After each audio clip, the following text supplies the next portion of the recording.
En este caso, vamos a hablar primero de las generalidades que se supone que ustedes ya avanzaron en otras materias, ¿verdad? Es bueno recordar un poquito la memoria, refrescar. ¿De qué se trata el sistema respiratorio?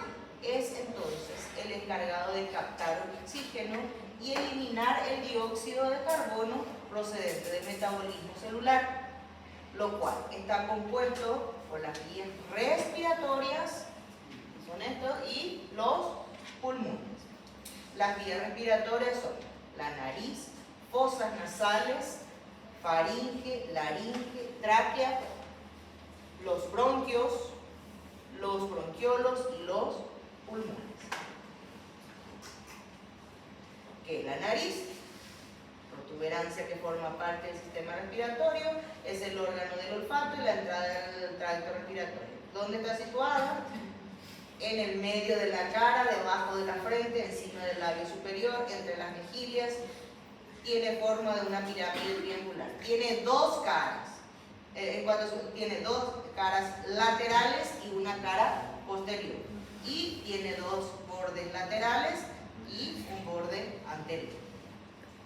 Cavidades nasales o fosas nasales. Son dos excavadas en el macizo óseo, en la cara separada por un tabique vertical mediano. Su apertura anterior está formada por las narinas y posteriores de la cola. En el interior de las fosas nasales se encuentra la membrana pituitaria que calienta y humedece el aire que inspiramos. Bueno, estas son generalidades que ustedes ya hablaron alguna vez. Bueno, la mucosa de la nariz contiene una serie de dispositivos para la limpieza de aire inspirado, para que van a ir mirando después más adelante. Habla también de la faringe, que es el periodo del tubo digestivo, y de las vías respiratorias que forman el eslabón entre las fosas nasales y bucal por un lado y el esófago y la laringe por otro. Se divide en tres porciones que son porción nasal o rinofaringe, oral orofaringe o laringia o laringofaringe. ¿Qué es la laringe? Es una cámara hueca especializada en la fonación, limpiar el órgano impar, simétrico, superficial que se exterioriza y palpa a través de la piel. Bueno, esto es la tráquea. Bueno. Ahora, introducción. Con cada inspiración inhalamos numerosos microorganismos, por ello las vías respiratorias superiores constituyen la puerta de entrada importante para los patógenos. Las infecciones respiratorias son las más frecuentes y son las que causan mayor daño, principalmente a pacientes en edades extremas. ¿Cuáles son? Los niños menores y los ancianos, ¿verdad? Entonces, generalmente son las enfermedades estacionales. Algunos patógenos que ingresan en las vías respiratorias pueden infectar otras partes del cuerpo, como por ejemplo también el sarampión, la parotiditis, la rubeola, la tuberculosis. Las vías respiratorias altas tienen defensa anatómica contra los patógenos transmitidos en el aire. Las vellosidades de la nariz filtran las grandes partículas de polvo del aire.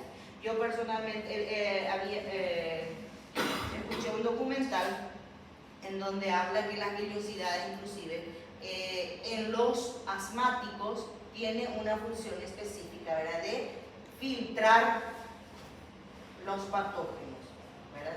Entonces, en este documental que había visto, hablaba de que los asmáticos son menos portadores de el COVID, por ejemplo. ¿Por qué? Porque su organismo está luego, su vellosidad está luego acostumbrado a rechazar, entonces por eso rechaza fácilmente. Y lo mismo con otras patologías respiratorias también sucede, ¿verdad?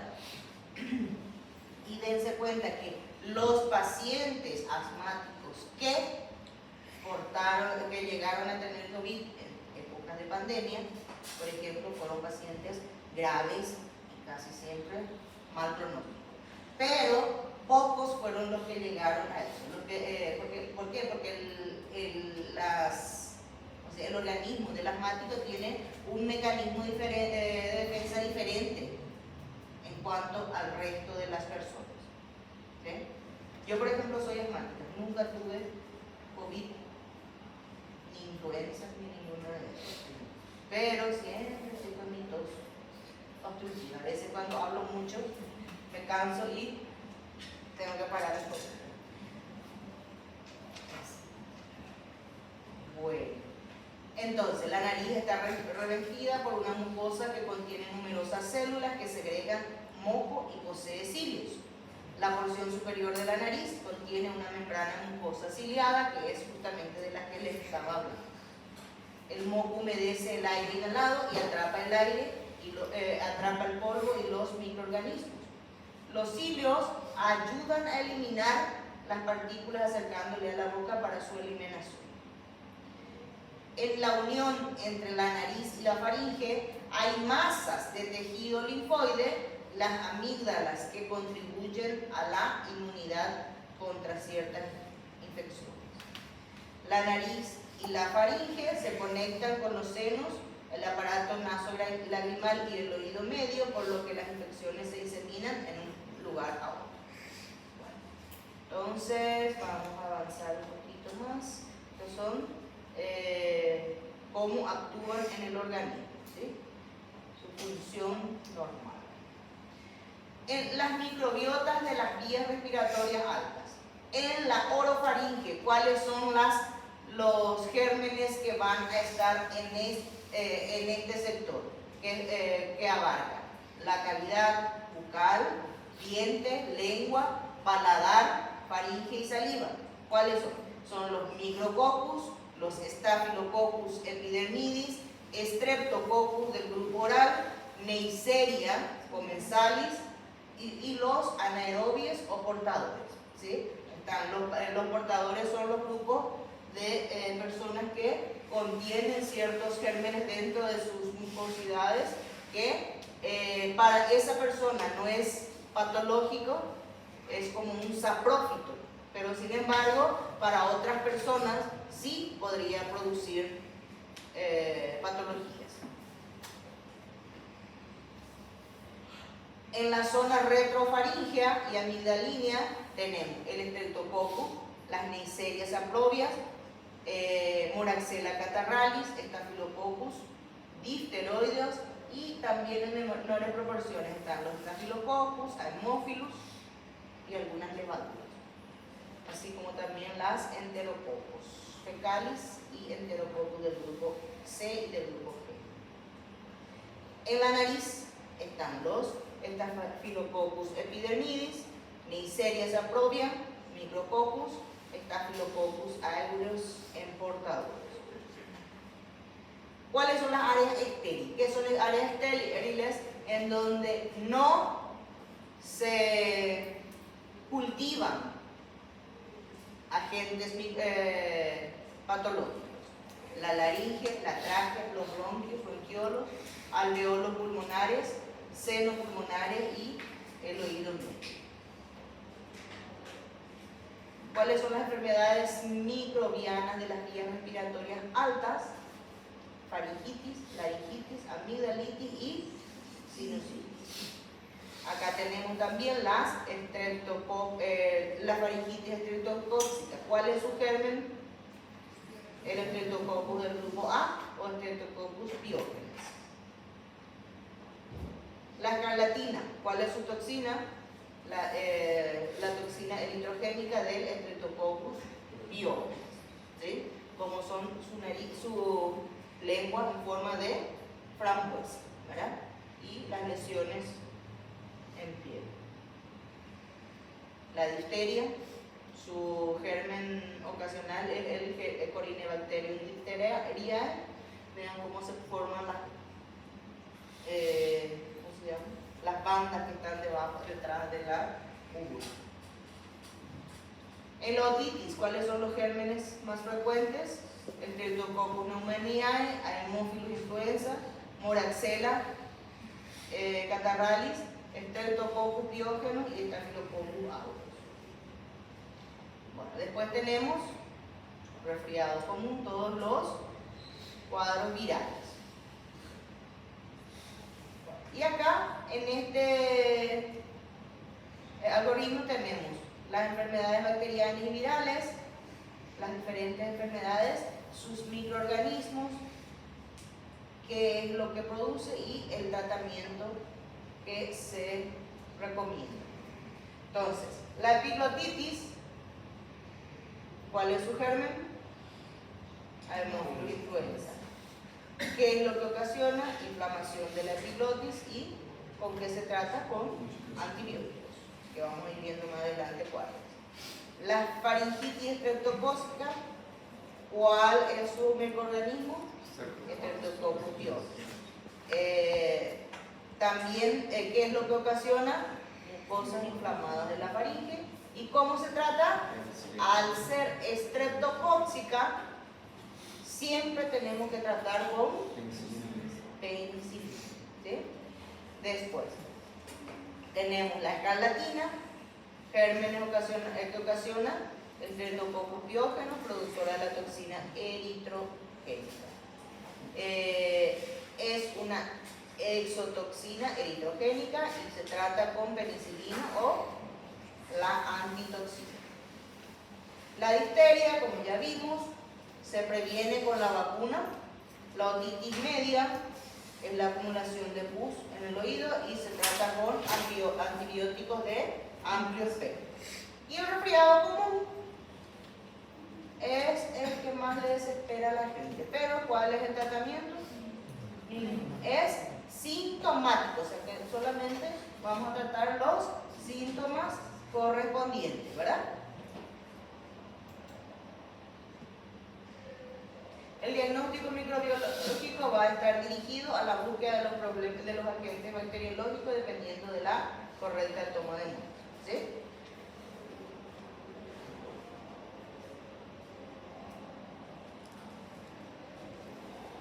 Infecciones de vías respiratorias. ¿Cuáles son? Rinofaringe, faringoamigdalitis, otitis media. Que en el 87.5% del total de las infecciones son causadas por bacterias principalmente. Sinusitis, laringitis, laringotraqueitis y bronquiolitis son causadas en su mayoría por virus.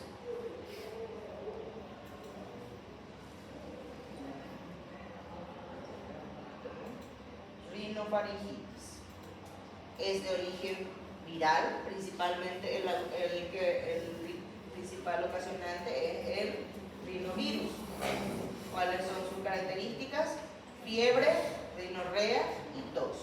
Síntomas iniciales: congestión nasal, irritación de la faringe. Están acompañados de malestar general, lesionan las células epiteliales polimorfonucleares y bacterias que colonizan el tracto respiratorio. Es autolimitada, presenta catarro común. Tiene un componente sinusal. ¿Qué quiere decir eso? Que presenta abundantes secreciones, ¿verdad? En pocas horas, la rinorrea se torna acuosa y se presenta estornudos. La secreción nasal se vuelve espesa y purulenta. Tiene una recuperación de hasta 10 días. Solamente es tratar de forma sintomática, ¿verdad?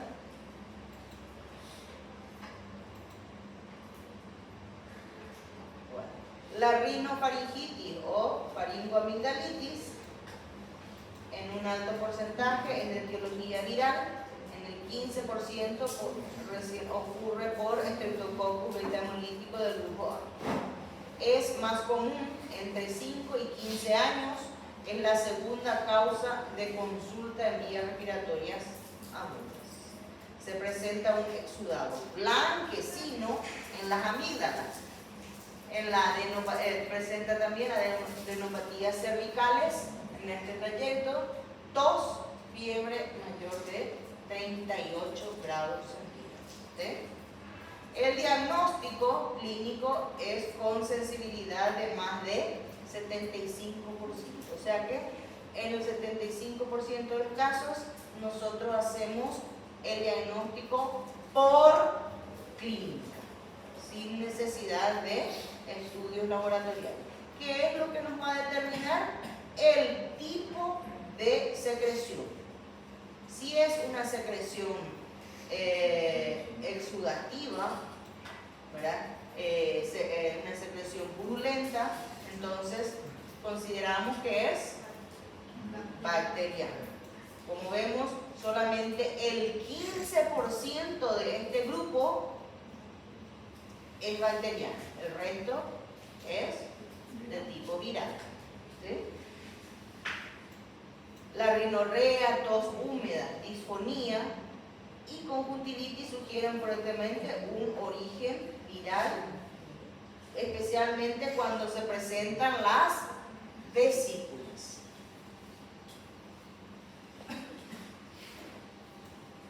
Acá, por ejemplo, vamos a ver, cuando tenemos este tipo de lesiones, estamos hablando de ¿qué tipo?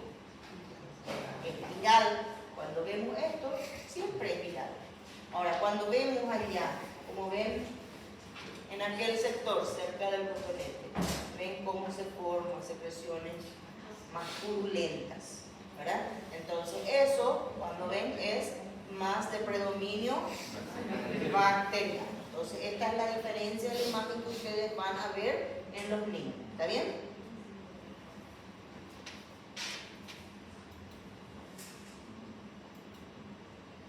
Después tenemos las otitis media. El 2% de las infecciones respiratorias agudas es más frecuente en niños, es la otitis media. Presenta una infección, disfunción de la trompa de Eustaquio, alergia, puede ser también por barotrauma, lo cual estimula la mucosa del oído medio y de las células inflamatorias para liberación de mediadores. Se produce un atrapamiento de patógenos potenciales residentes de la nasofaringe. ¿Qué pasa? Se cansó la mochila. Bueno, hay otalgia, que quiere decir dolor de oído. Fiebre, puede presentarse otorrea, secreción en el oído, ¿verdad? O membrana timpánica, hiperémica o abombada. Los agentes biológicos más frecuentes son Streptococcus pneumoniae, responsable del 40 a 50% de los casos. Haemophilus influenza, que ocurre en el 20 a 30% de los casos. La Moraxella catarrhalis, que ocurre en el 10 al 15%. Y otras bacterias que causan aproximadamente el 5%. Y los virus son solo 10%. ¿Sí? Es muy diferente a lo que vimos en el caso de la faringoamigdalitis, ¿verdad?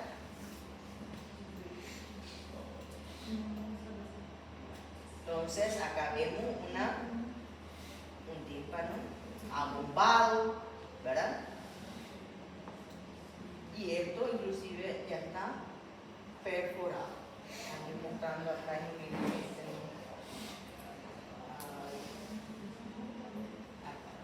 Ya es sección que está perforado, esto está abombado. Y esto está hiperémico, ¿verdad?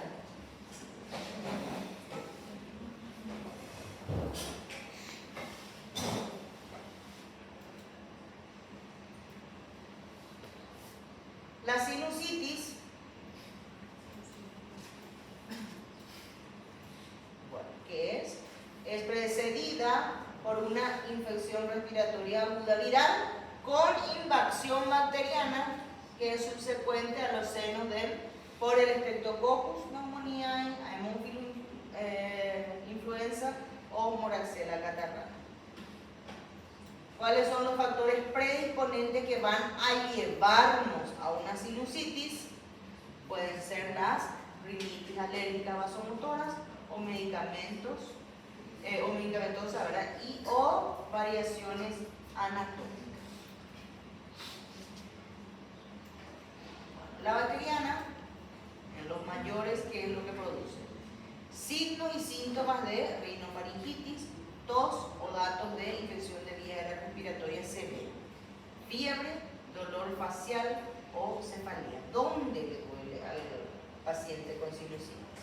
Realmente en este trayecto, ¿verdad? Acá. Acá es donde le va a producir mucho dolor. Inclusive, como nosotros identificamos, hacer una leve presión en el ángulo del globo ocular, en el ángulo interno, y al producir una leve presión, el paciente refiere mucho dolor intenso, ¿sí?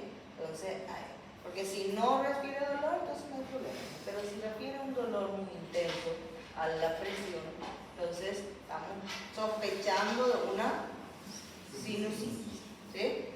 Ahora, en los menores va a haber presencia de rinofaringitis con tos sin mejoría. También vamos a sospechar en caso de que haya una rinorrea purulenta por más de 7 días, ¿verdad?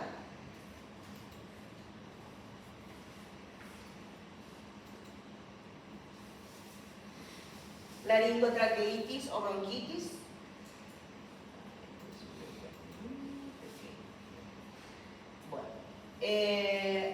Bueno, realmente es considerada por infección de vías respiratorias bajas, que van acompañados con síndromes respiratorios altos, ¿sí?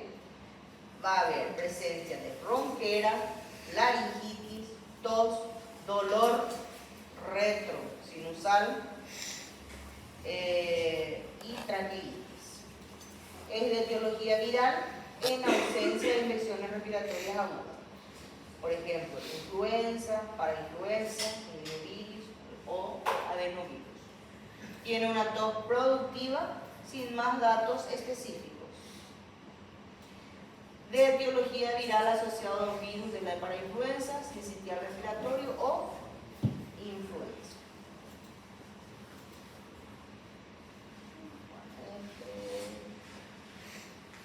Medidas generales.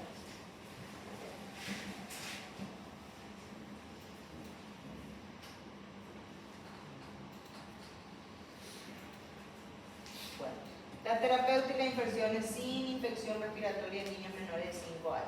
¿Cuáles son las medidas generales que tenemos que tomar? Incrementar la ingesta de líquidos, es decir, mucha cantidad de líquidos a los niños. Mantener la alimentación adecuada. Si hay hiporexia, es decir, falta de apetito, ofrecer los alimentos en pequeñas fracciones más veces al día. A veces lo que a la mamá más le desespera es que su hijo no come nada. ¿Sí? Entonces, en ese caso, ¿qué tenemos que ofrecerle?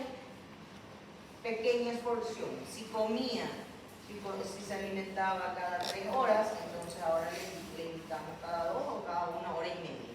Entonces, si consumía una manzana completa en media mañana, entonces darle media manzana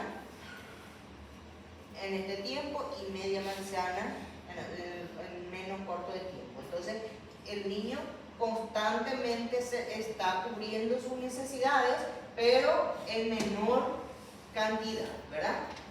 Bueno, en caso de niños que tengan lactancia, ¿qué debemos hacer? No suspender la lactancia materna. En caso de otorrea, ¿qué es lo que se debe hacer? Limpieza del conducto auditivo externo con mechas de gases 3 veces al día. No aplicar gotas óticas. ¿Por qué? Porque si es un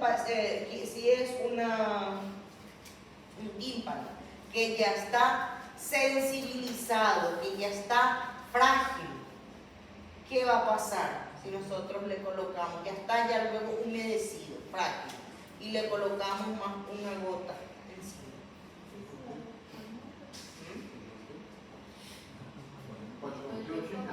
Claro, puede perforar el tímpano, es como un papel, una hoja fina de papel es el tímpano, era finísima, que ya está humedecido, ya está como una hoja blanca que tenemos ponemos así y le colocamos una gotita en el agua. ¿Y qué pasa? Se va reblandeciendo, hasta que de tan blando que está, se perfora, se derrite, se disuelve fácilmente, ¿verdad? Y bueno, es lo mismo que sucede con el tímpano. Cuando ya está sensible, entonces no dar gotas para el oído. ¿Sí? Entonces, ¿cómo vamos a tratar? Generalmente por vía oral. Un antiinflamatorio vía oral. ¿Sí? Control del dolor, fiebre, malestar. ¿Qué le podemos dar? Bueno, acetaminofén dice acá. Esto, por ejemplo, es un documental de otro país, ¿verdad? En nuestro caso, nosotros no utilizamos acetaminofén, utilizamos ibuprofeno. ¿Ustedes saben calcular el ibuprofeno? No puedo creer que el doctor Wilson se olvidó de ese detalle. Ele disse que ia dar dosagem esse semestre para a gente, mas ele mudou, professor. Bueno, entonces ahora conmigo. Tem que falar espanhol. Tienen que hablar en español durante la clase. Afuera vamos a hablar en portugués. Bueno, ¿ustedes saben cómo calcular? No. ¿Cuáles son los, bueno, les voy a dar ahora, cuáles son los datos que tenemos que, si hubiese sabido que nos lanzaron, hubiésemos empezado primero por ahí para empezar con nuestra clase? Dosis pediátrica, peso del paciente, tenemos que saber la presentación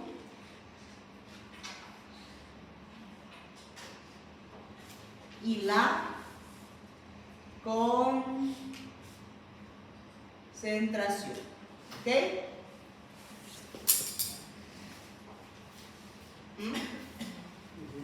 Bueno, entonces, ¿cuál es la fórmula que vamos a utilizar? Es dosis pediátrica por peso por presentación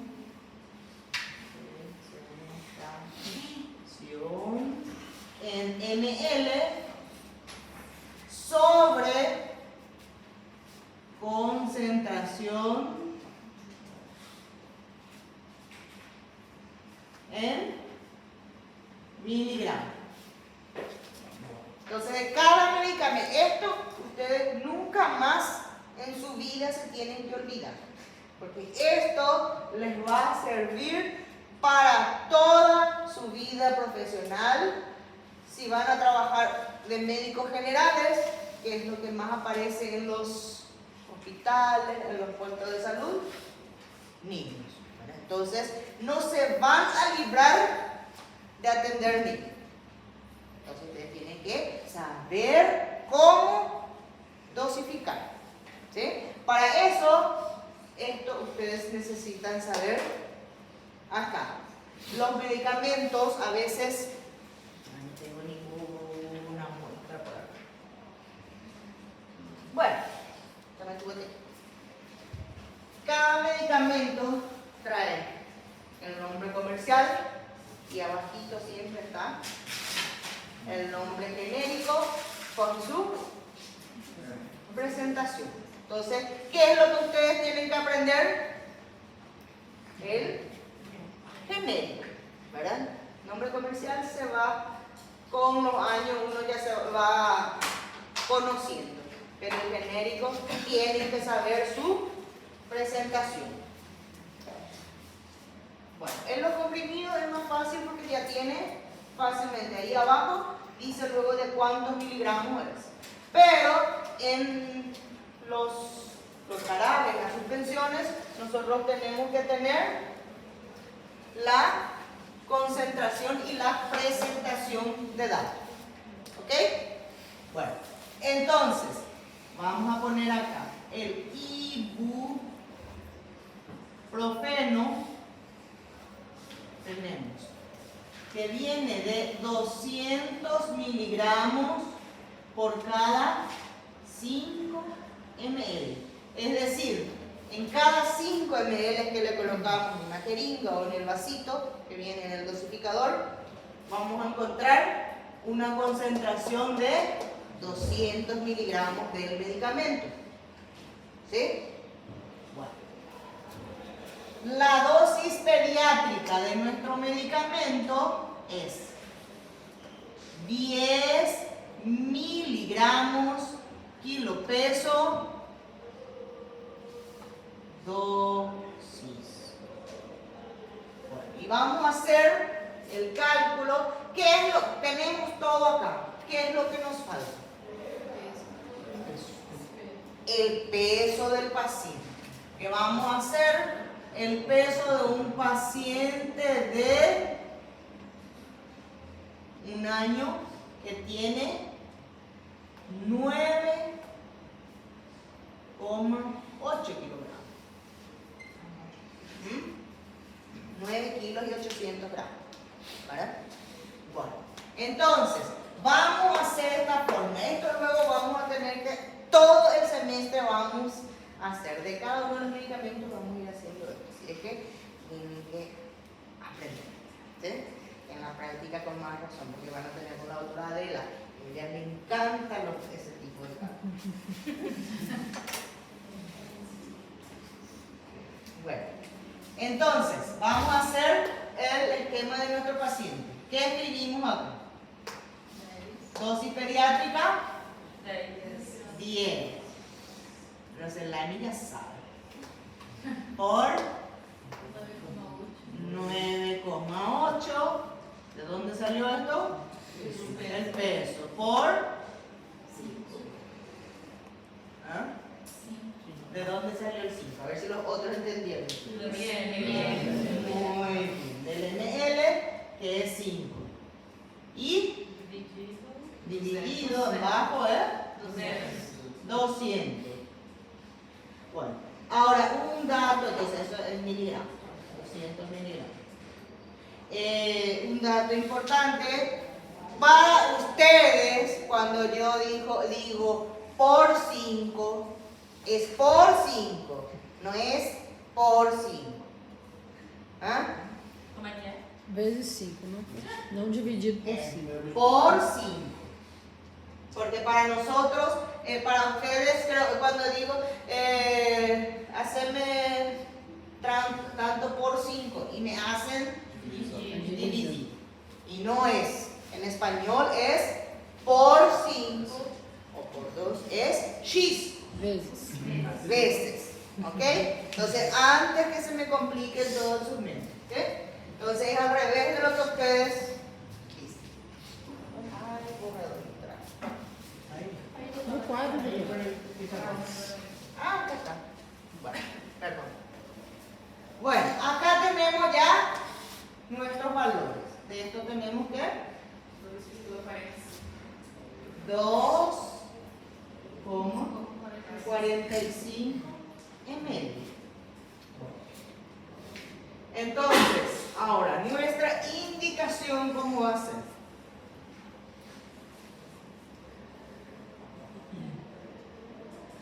Para la mamá.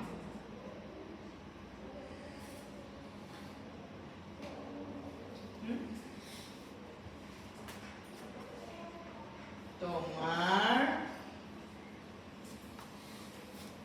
Dice 2,45. Ustedes, como es vía oral, bueno, cuando hablamos de medicamentos endovenosos, entonces, si dice 2,42, 2,43, se hace la dosis exacta, ¿verdad?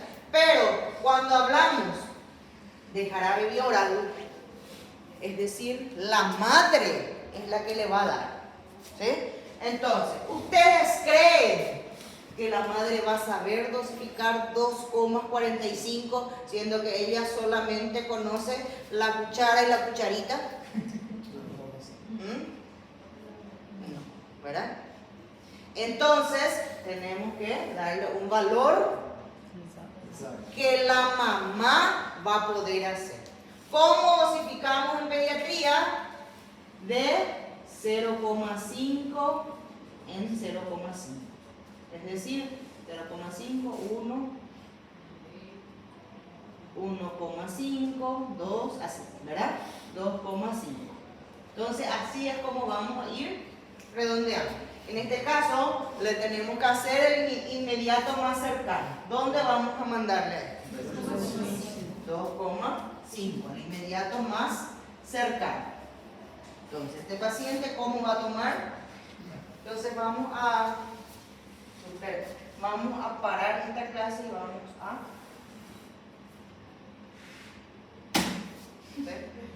hacer primero lo que usted, antes de saber eso, hay que aprender esta parte. ¿Sí? Vamos a terminar esto entonces. ¿Sí? Porque ya. Bueno, entonces va a tomar 2,5 ml. Dice, acá me olvidé de poner vida media. ¿Cuál es la vida media de el ibuprofeno? Es de 8 horas. ¿Qué quiere decir? Que 8 horas es el tiempo que se encuentra activo en el organismo. ¿Sí? Entonces, empezamos por ahí. Entonces, ¿cómo nosotros vamos a administrar a nuestro paciente? De 8 en 8 horas. En este caso, el ibuprofeno es el más sencillo de todos los cálculos. ¿Sí?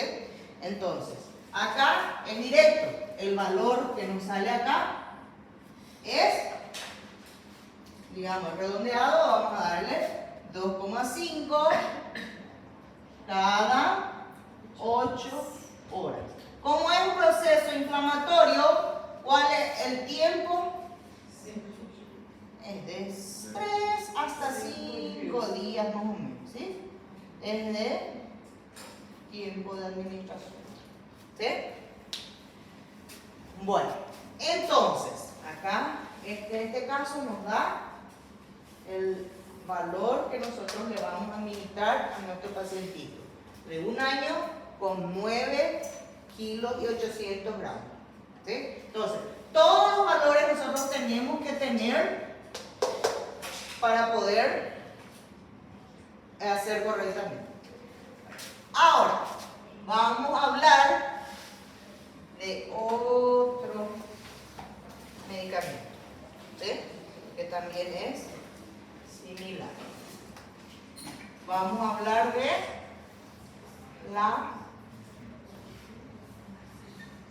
cuáles son primeramente los más frecuentes que utilizamos en la urgencia, ¿verdad? Amoxicilina.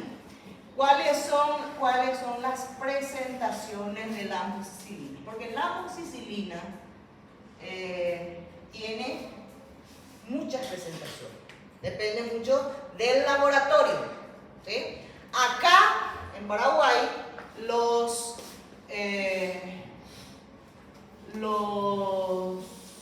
hospitales públicos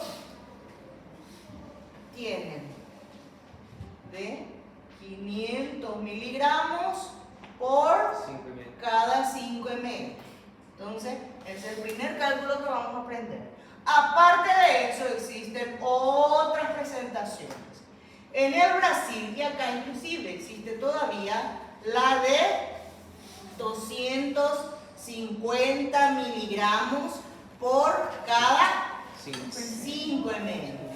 También en el Brasil existe la de 400 miligramos por cada 5 ml. Está también la de 750 miligramos por cada 5 ml. La de, ese es de 1000. Bueno, la de 1 gramo por cada 5 ml. ¿Por qué es 1250? Porque es 1000 de amoxicilina más 250 de surlactán. Pero eso todavía no vamos a hablar ahora, sino le vamos a complicar al resto. ¿Sí? Bueno, entonces vamos primero por lo un poquito más sencillo. Bueno, entonces, estos son Ah, y tenemos también la de 800. Hay laboratorio que tal. Entonces ustedes tienen que saber el laboratorio que van a utilizar, la marca del laboratorio, ¿sí? Para saber cómo van a dosificar. ¿Ok? Bueno.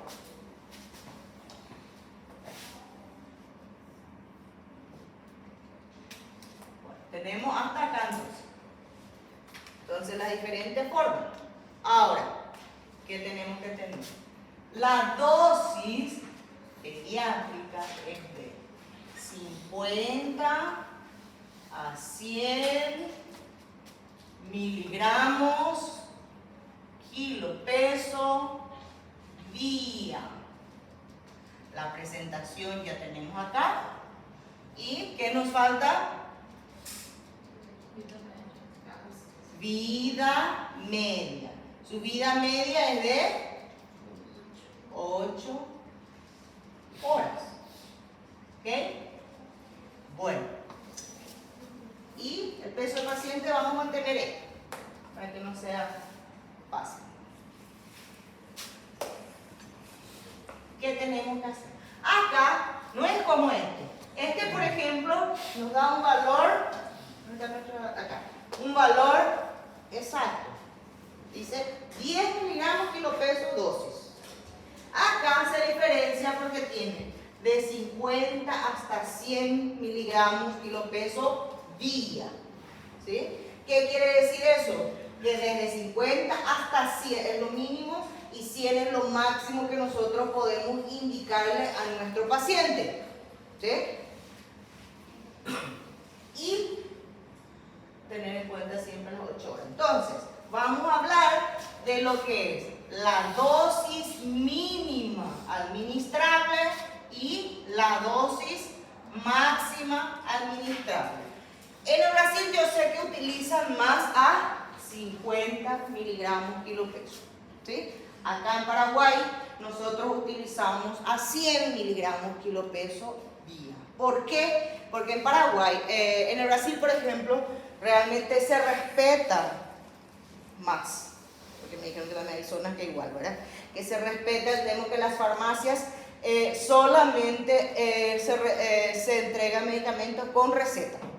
Acá no, ¿verdad? Acá en Paraguay, eso es a nivel nacional, ¿verdad? Tenemos el mal hábito que hay medicamentos que encontramos en los almacenes, en las despensas, ¿verdad? Y por ejemplo, para el paraguayito, la amoxicilina cura todo. Le duele su garganta, toma amoxicilina. Y no dice lo amoxicilina, dice amoxicilina, ¿verdad? Después tiene, le duele su cabeza, toma amoxicilina. Le duele su rodilla, toma amoxicilina, ¿verdad? La amoxicilina es remedio para todo. Entonces, hay mucha resistencia con eso. Por eso nosotros utilizamos a dosis más alta, que utilizamos más a 100. Pero ustedes tienen que saber que allá probablemente van a utilizar esto. ¿Sí? Bueno, ahora vamos a hacer las dos fórmulas, los dos cálculos. Primero vamos a utilizar la dosis mínima. Primeramente vamos a practicar este, que es el que tenemos acá. Vamos a hacer un poco el cálculo de acuerdo a nuestra fórmula. 50 por 9.8 por 5 ml dividido 500 miligramos. 4,9 ml. Ahora, ¿qué hacemos con esto? ¿Qué? Muy bien. Ahí está la respuesta. ¿Sí? ¿Por qué? Porque la diferencia es que este es kilo peso día. Entonces, tenemos que fraccionar en la cantidad de veces que vamos a utilizar durante las 24 horas. ¿Sí? En un reloj de 24 vamos a darle, por decir, a las 00, a las 8 y a las 16. Entonces, se va a dar 3 veces durante ese proceso de 24 horas. Si hubiese sido cada 12 horas, vamos a dividir en 2. Y si es cada 6 horas, en 4. ¿Sí? Entonces, por eso que es importante que ustedes sepan la vida media del medicamento que vamos a utilizar. ¿Ok? Bueno, entonces, esto vamos a dividir 1.63. en 3, ¿da? 1.63. 1,63 ml. Nuestra indicación, ¿cómo va a ser?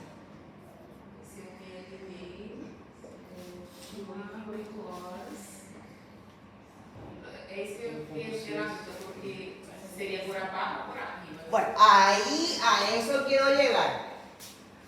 ¿Qué dice acá? Dosis mínima. Entonces, nosotros si damos menos de 1.6, ya no va a estar cubriendo la dosis que le corresponde para X tratamiento. Entonces, en este caso vamos a redondear a 2 ml cada 8 horas por antibiótico 7 a 10 días. ¿Ok? Bueno. Ahora, esto fue dosis mínima. Ahora vamos a pasar a la dosis máxima. A ver. 100 por 9.8 por 5 dividido 500. 9.8. ¿Ah? 9.8. 9.8 ml dividido 3. 3.2. 3,2 ml. ¿Sí? Sí. Bueno, a la hora de medicar, ¿qué vamos a hacer? 3 ml.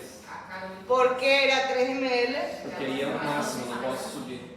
No podés sobrepasar Ou 100 miligramas.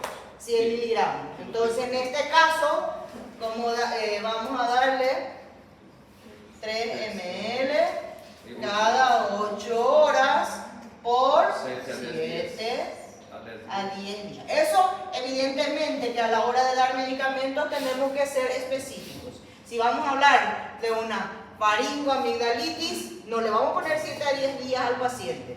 Yo les pongo en promedio acá, ¿verdad? Pero si el paciente dice, tiene una faringoamigdalitis, le vamos a dar 7 días. Una bronquitis, vamos a dar 10 días. Una otitis media aguda supurativa, le vamos a dar 14 días. ¿Ok? Dependiendo de la patología que vamos a tratar. ¿Bien? Doutora, eu não entendi até onde viene os 300. Eu não compreendi. El 500. Tá. Parece parecendo um 3. Ah, aparece un 3. Tá. 500. Sim, já sim. 500 es de acá. Aham. Bueno. Entonces, acá ya sabemos que cuando hablamos de dosis mínima, ¿qué quiere decir? Que tenemos, si salen números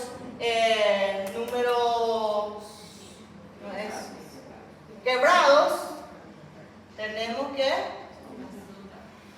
redondar hacia arriba. Pero si es que vamos a utilizar la dosis máxima, sabemos que si sobrepasamos de 100, corremos el riesgo de sobredosificar a nuestro paciente. Entonces, vamos a redondear a bajo. Esto solamente en los vía oral. En caso de inyectables, se hace la dosis exacta que sale de la forma. ¿Sí? Doutora, se saísse 3,5, seria 3 mesmo. 3,5. Ah. Si redondeamos, dijimos de 0,5 en 0,5. ¿Sí? Si es 3, 3,5, 4, 4,5, siempre en 0. ¿Por qué? Porque es más fácil explicarle a las mamás. No tengo ninguna jeringa. En el medidor de 0,5 en 0,5. ¿Sí? Y lo único que tenemos que darle lo inmediato más cercano para que sea más efectiva la dosis. ¿Sí? Bueno. Esto hablando de, bueno, fíjense y registren la cantidad. ¿Sí? La dosis máxima, el del 500, ¿ven algo de peculiar en este caso?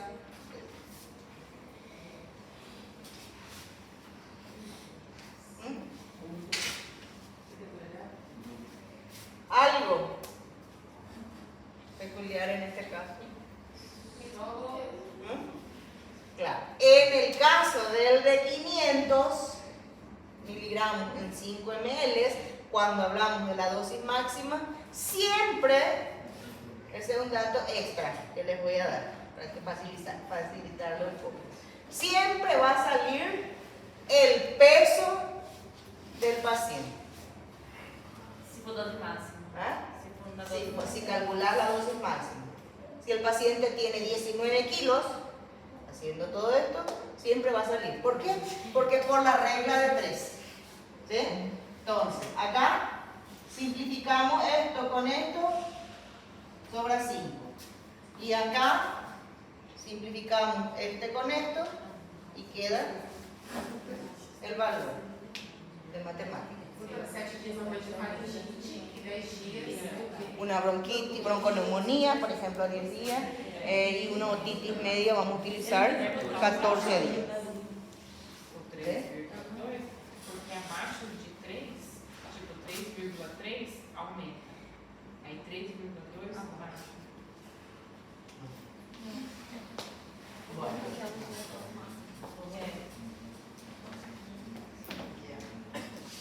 Después,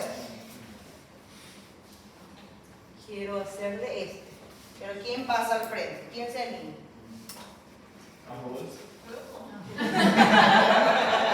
Ella es tímida. Aí, aí, Ah, o Júlio. A ver.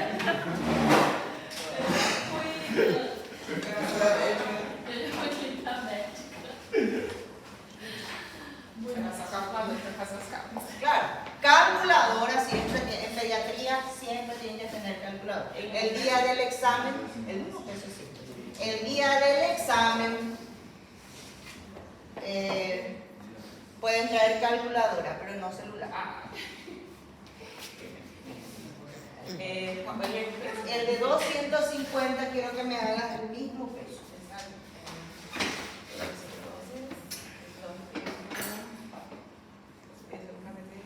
E eu sei tudo. Ah, não, você tem que esquecer. El de, Del mínimo ou del máximo? de los dos quiero que me hagas. Fazendo, vai explicando. Ah, sim. Tá bom. Aí no caso, Explicarle a los compañeros. sim, lá dose peso, que no caso seria a mínima, 50, vezes o peso, 9,8, vezes, no caso, nós vamos fazer aqui pela apresentação, que vai ser 100 ml, esta última cá, que vai ser 5 ml. A maioria vai ser 5. A maioria não, todos vai ser 5 ml. Claro, de la música. Dividido por 250, que no caso seria aqui. A concentração, que é em miligramas. Para ficar mais fácil, miligramas. Tá? E aí vamos só multiplicar agora, né? É 50 vezes 9,8 vezes 5 vezes 5, dividido por 250. Vai dar 9,8 também. Então, acho que vai ser mais ou menos ele mesmo pela regra de 3. Então vai ser 9,8 Pero como é de 8 em 8 horas, vamos dividir por 3. Dividir por 3, dividido por 3, 8, vamos colocar 8 aqui, 8 horas, dá 3,26.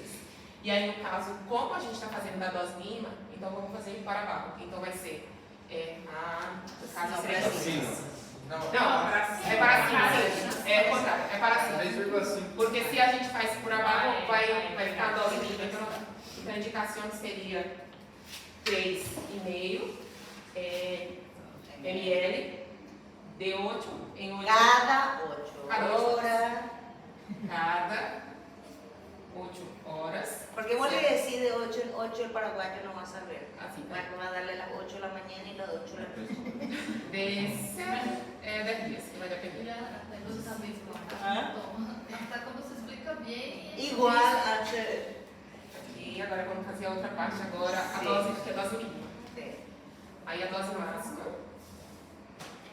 que aí no caso vamos pegar 100, que é essa aqui, 100 vezes, no caso o peso vai ser o mesmo, vamos a 8. Vamos para o próximo, vezes, mesma coisa, 5 ml. 5 ml. Dividido pelo 250. Que no caso, vamos só fazer o cálculo de novo.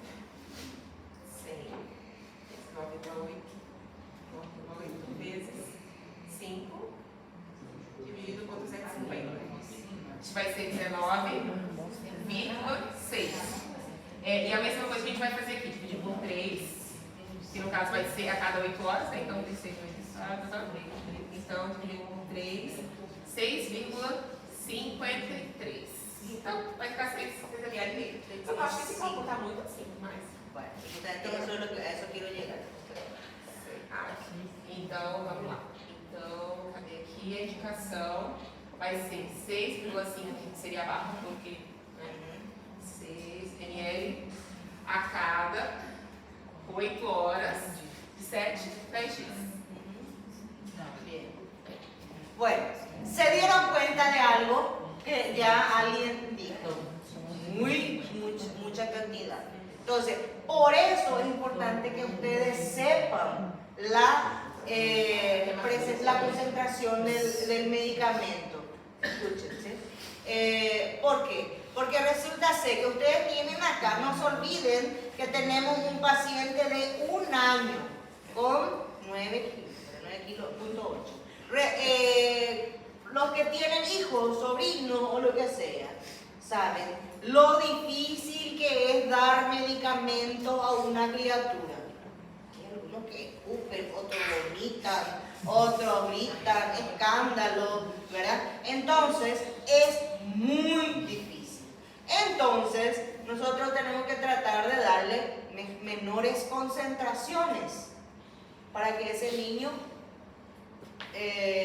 ¿cómo se llama?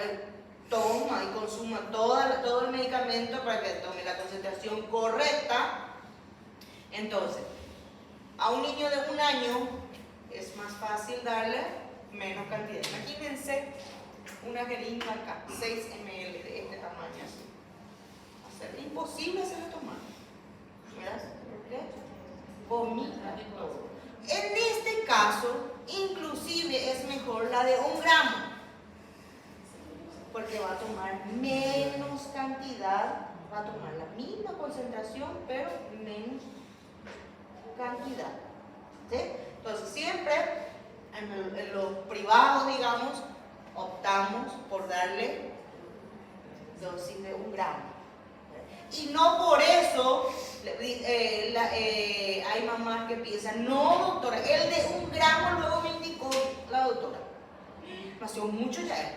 Pero si les da la dosis correcta, minimizada, está bien. ¿Verdad? No porque le indicó la de 1 gramo, le va a intoxicar al bebé si es que no le sobrepasa la dosis. ¿Sí? Por eso que es importante que ustedes sepan estas cosas. ¿Sí? Porque si le doy la de 250 y le doy... ¿dónde está la cantidad? 3,5 es la dosis correcta. Pero si le doy la de 1 gramo y le doy 3,5, ¿qué va a pasar? Voy a sobredosificar, ¿verdad? Bueno, entonces, ¿quieres calcular la de 1 gramo?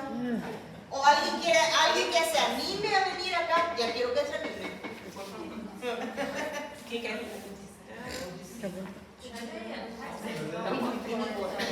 Ahí.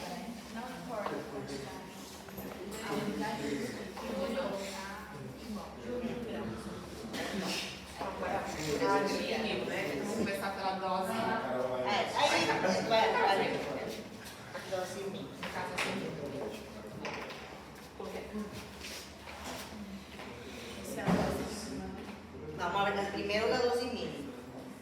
50 vezes 9,8 vezes 5. Aí não vai poder ser gramo, vai ter que ser mililitro. Ahí está. Entonces, justamente por eso que para ver si se daban cuenta. Dice 1 gramo, que nosotros tenemos que transformar en miligramos. Y 1 gramo equivale a 1000 miligramos. Entonces, por eso se transforma en 1000. ¿Sí?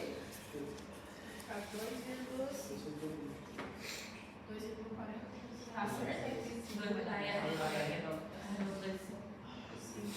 Só conferir. Aí dividido por 3.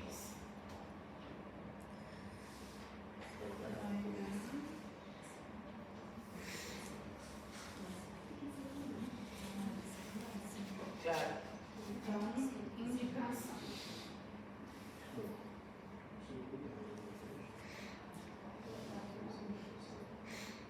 Tomar uma Haciendo ml. 1 ml. 8 horas, 5 horas, 7 a 10 dias. Agora esse é nível.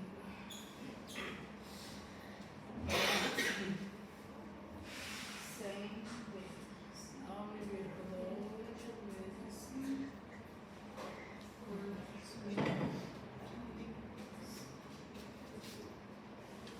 4.900. Passa e dividiu ou não.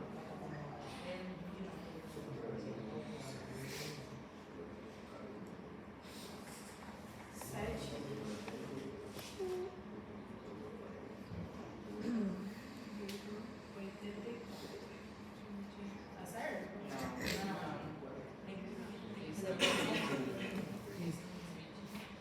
Peraí. O conteúdo a gente sabe, que não sabe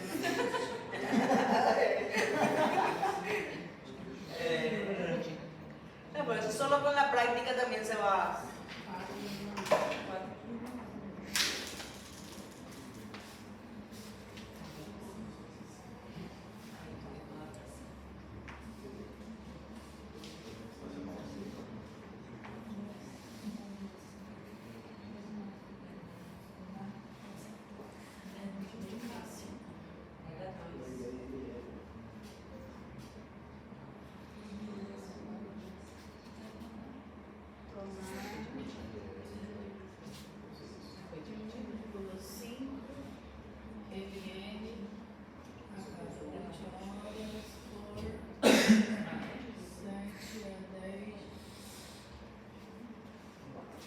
Entonces, ¿se dan cuenta la diferencia entre una concentración y la otra? ¿Sí? En este caso, solamente va a tomar 1,5 ml. ¿Verdad? Entonces es más fácil que el paciente se adapte. Grabo para acá, el de arriba no está. Ah, sí, es de 100. 50. La dosis está mal. Fíjate. 1 ml. Sí, está bien. Porque De 50. 40 vezes 9,8 vezes 5 por 1000. Tá certo? Está certo, ya. Tá certo também, né? Sí, ese está bien, ese sí.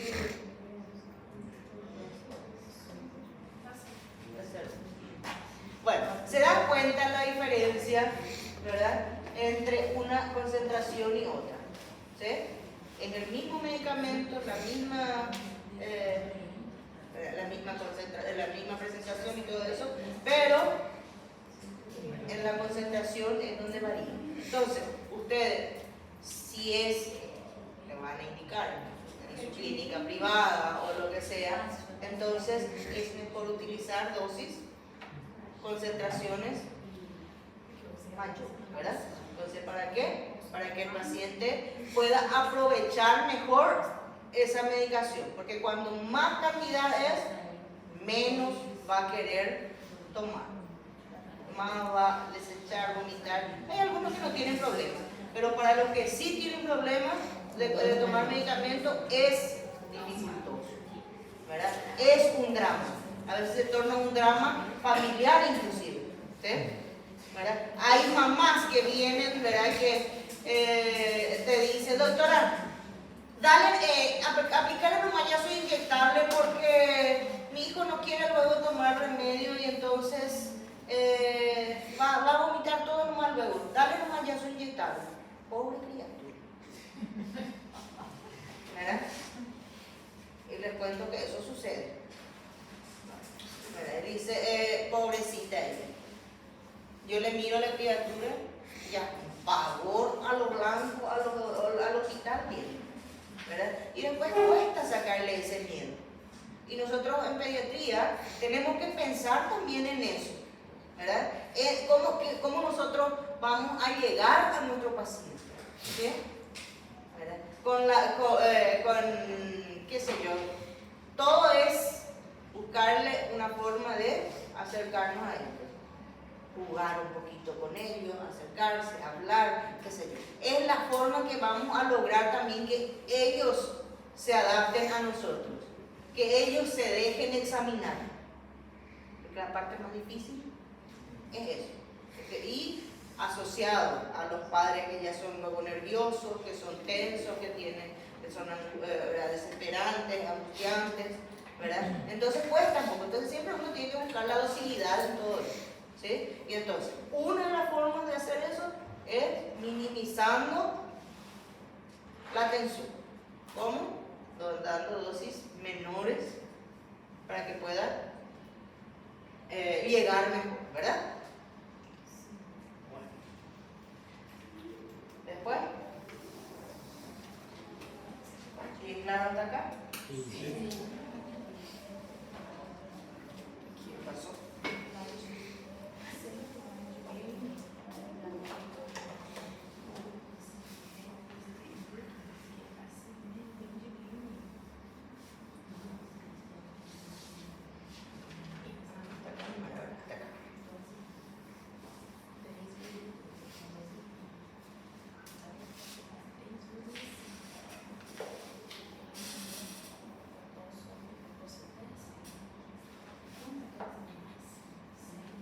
Esto es lo primero que ustedes tienen que, de cada medicamento, esto es lo que tienen que ir grabando, ¿sí? Al comienzo yo les voy a ir poniendo, pero va a llegar un momento que van a tener que desprenderse y hacer ustedes, ¿verdad? Bueno, otro que vamos a utilizar mucho en la urgencia es de la dipirona. Paciente en la urgencia, que es lo primero que va a recibir con fiebre, que es lo primero que tenemos que hacer. Aplicarle, este ya es intramuscular o endovenoso. ¿Sí? Entonces, en las dos formas se puede hacer este mismo cálculo. La dosis pediátrica es de 20 a 30 miligramos kilopeso día. Vida media es de 6 horas.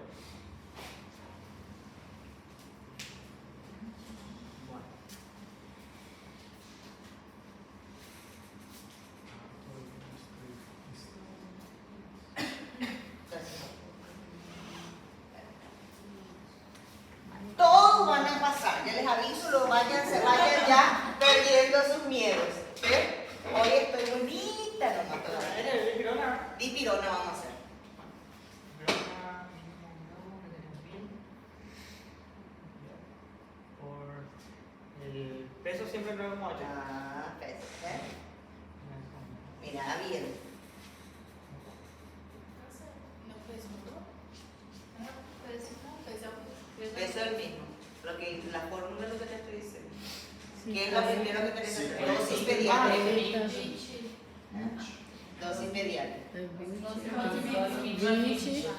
Dosis mínima y dosis máxima. Así, mire más.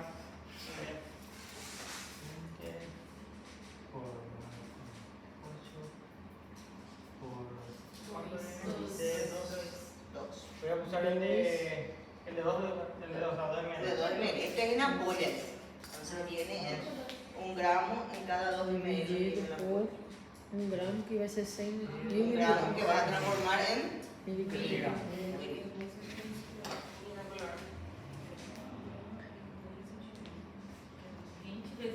Isso lá. 9.8 por 2 Dividido por 1000, dividido por 0,39.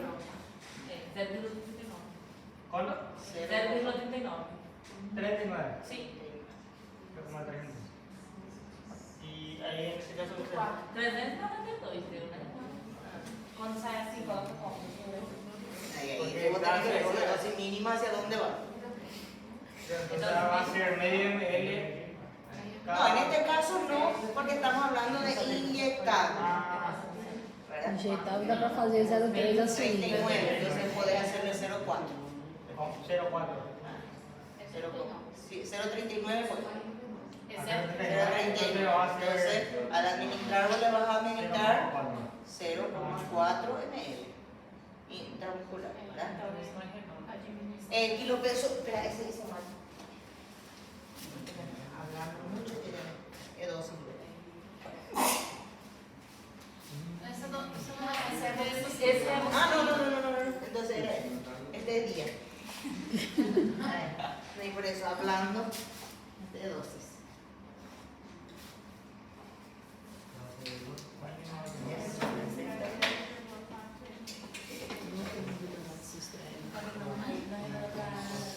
¿Y tu indicación? Aplicar en este caso. Aplicar. Que es intramuscular 200.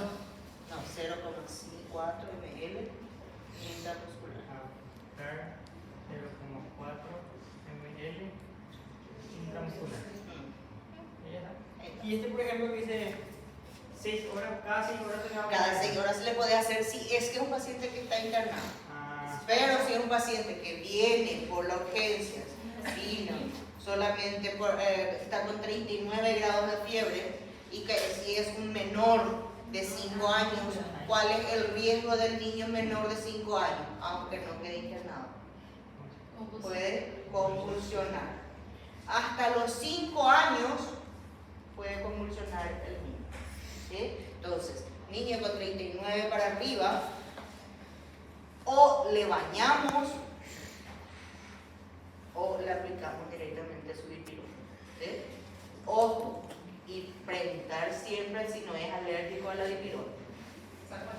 y en caso de Ô, doutora, a questão do banho para ninhos não dá um choque?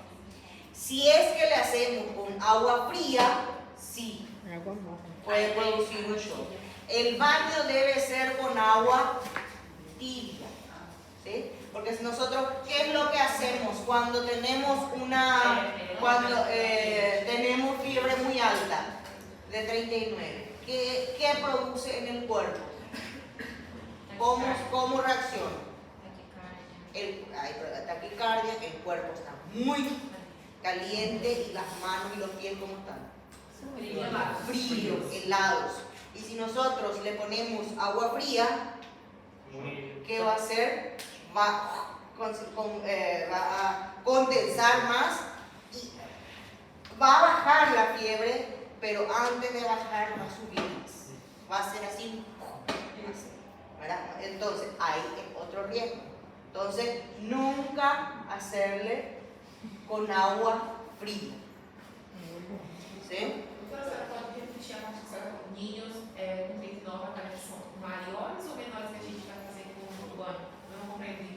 No, niños por encima de 38 grados, menores de 5 años, pueden convulsionar por fiebre. Entonces, en esos casos, le vamos a hacer un baño, pero no con agua fría, le vamos a hacer el baño con agua tibia. Porque cuando el agua está fría y el cuerpo caliente, hace un shock y eso puede hacer que en el cuerpo alce más rápido, haga así un choque térmico y levanta de 39, sube a 40 y después recién empieza a bajar. Y ese puede ser un riesgo para el paciente. Entonces, por eso tiene que ser agua tibia, ¿sí? Nunca fría. Muy bien. Essa dose aí, doutora, vai dar por dia o paciente? ¿Ah? Por dia? Essa dose vai dar A cada 6 horas. Se puede utilizar cada 6 horas, pero lo ideal es pasar a vía oral. Este es solamente para nuestras urgencias o cuando el paciente está internado, que tiene una vía y todo eso. ¿Sí? Si ya tiene vía, sí se continúa haciendo cada 6 horas.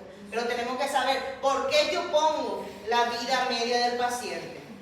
Porque por más de que le hice endovenoso o intramuscular, de aquí a 6 horas pasa el efecto y va a volver a tener fiebre.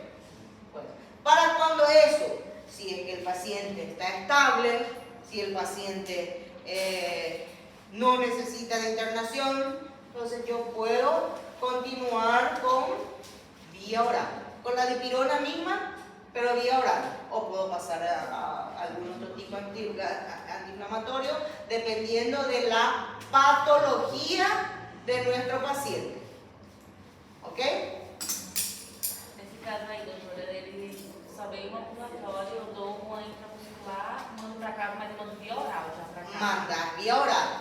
Aí eu continuo de 6 em 6 horas ou... Se puede hacer siempre, pues la vida media de la dipirona es 6 horas. Pero normalmente no se recomienda, en la mayoría de las patologías pediátricas, no se recomienda dar un antifebril a horario. Solo según necesidad. ¿Para qué? Para que nosotros podamos controlar si es cuál es la reacción del organismo. Que si es que no está respondiendo al tratamiento, va a continuar haciendo fiebre, ¿verdad? Con excepción de las primeras 24 a 48 horas. ¿En cuánto tiempo, por ejemplo, si fuese una faringoamigdalitis, la amoxicilina, en cuánto tiempo empieza a actuar? Dentro de las primeras 24 a 48 horas. No es que en la primera toma ya no va a funcionar, ya se va a curar nuestro paciente, ¿verdad? Entonces, dentro de las primeras 48 horas. Pero tenemos que ver cuándo empieza a normalizar la presión, la temperatura, perdón. ¿Entienden? Por eso no es recomendado hacer a horario, a no ser en algunas patologías que yo suelo indicarle, por ejemplo, en las laringotraqueitis, yo les suelo indicar a horario, ¿verdad? ¿Por qué?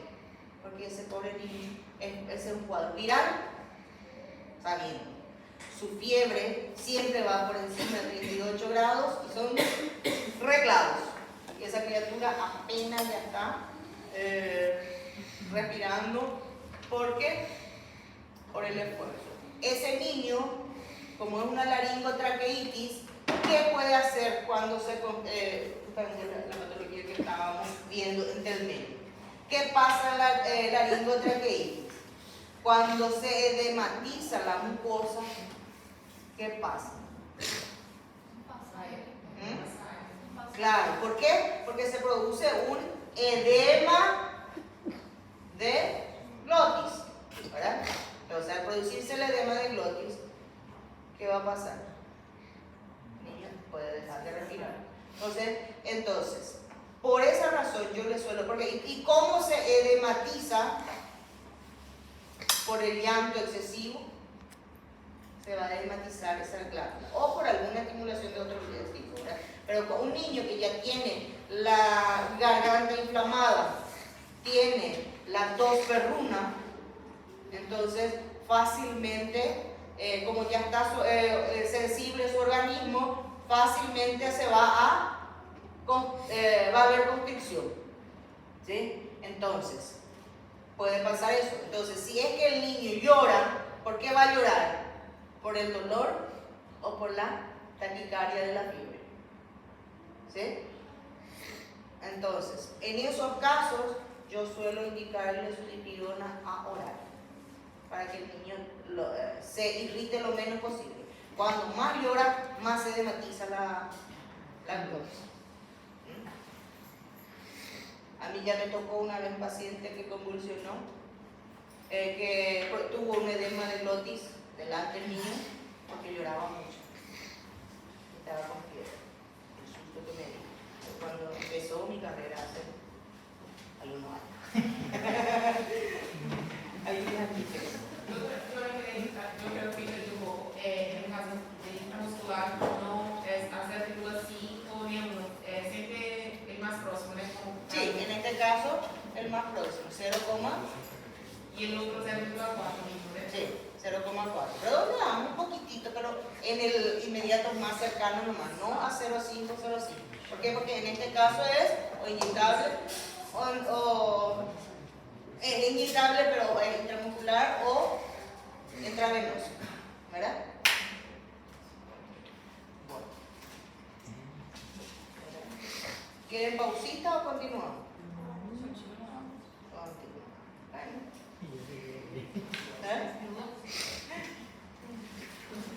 No, de todos modos no vamos a ir.